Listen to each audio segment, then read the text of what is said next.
सभी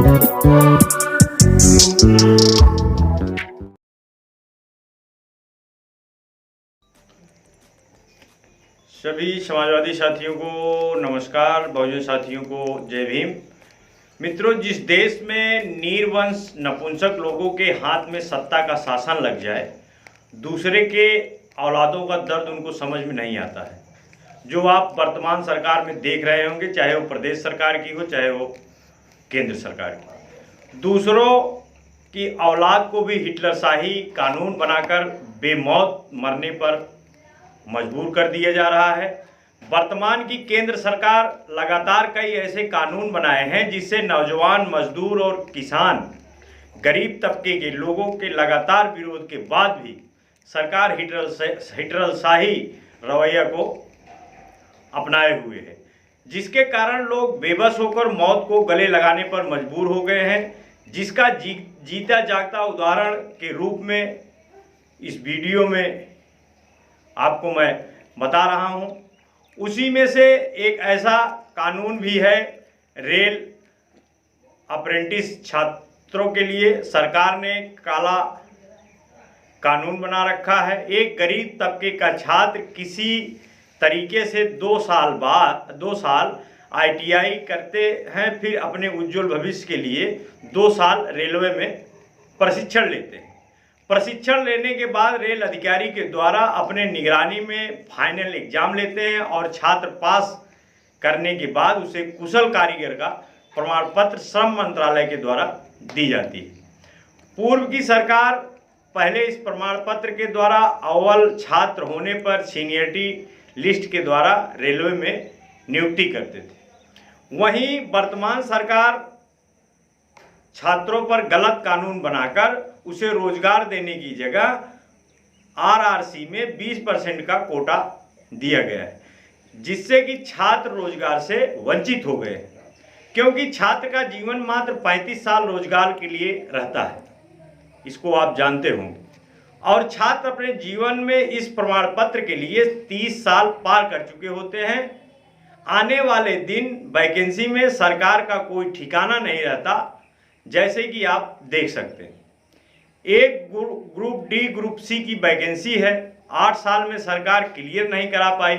न छात्र का उम्र बचता है और ऊपर से परीक्षा सरकार द्वारा छात्रों पर बोझ दे दिया जाता है। छात्रों की मांग है ITI के बाद सरकार रेलवे में अप्रेंटिस फॉर्म फिलअप के समय आप एग्जाम ले लीजिए, जो छात्र पास करे उसे प्रशिक्षण में ले लीजिए। प्रशिक्षण के बाद फाइनल एग्जाम के बाद उसे कुशल कारीगर का प्रमाण पत्र देने के बाद डायरेक्ट रेलवे में नियुक्ति दे दी जाए, ये छात्रों की मांग है। दोबारा कोई एग्जाम का प्रक्रिया में छात्रों को बोझ न पड़े, ऐसे कानून को रद्द कर लोगों की जान बचाने की सरकार को व्यवस्था करनी चाहिए। एक तरफ skill India, make in India के लंबे लंबे भाषण, बड़े बड़े पोस्टर, माननीय प्रधानमंत्री जी का हंसता खिलता हुआ चेहरा दिखाई देता है, और दूसरी तरफ बेमौत दृश्य दिखाई देता है। छात्रों को क्या यह योजना माननीय प्रधानमंत्री जी के लिए है या इन छात्रों के लिए? जब छात्रों को लाभ ही नहीं मिल रहा है तो ऐसी योजनाओं से फायदा आपको क्या है? जैसे मैं आपको एक छोटी सी कहानी बता देता हूं कि कुछ कवि जो है, कवि सम्मेलन से वापस आ रहे थे, तो रास्ते में डाकू मिल गए।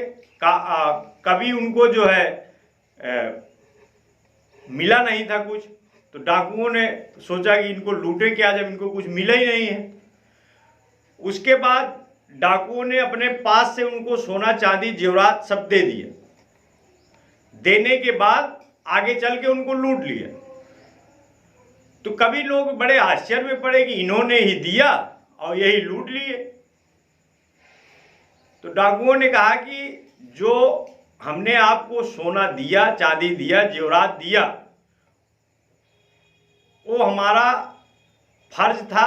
आप बिना कुछ पाए वापस आ रहे थे, इसलिए हमारा फर्ज था, हमने आपकी मदद की, और आगे आके हमने आपको इसलिए लूटा कि ये हमारा पेशा है, हमारा धंधा है।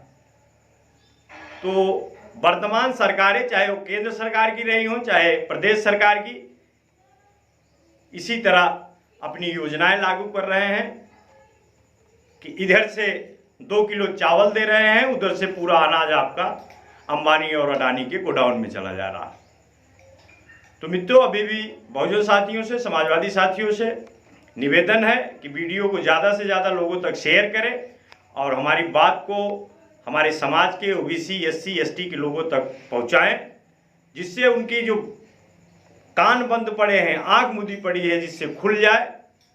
क्योंकि आने वाला समय शायद ही आपको भविष्य में दोबारा वोट देने का मौका मिले या दोबारा आपको लोकतंत्र देखने का मौका मिले इस देश में या उत्तर प्रदेश में। जय हिंद, जय भारत, जय समाजवाद, जय बहुजन। नमस्कार।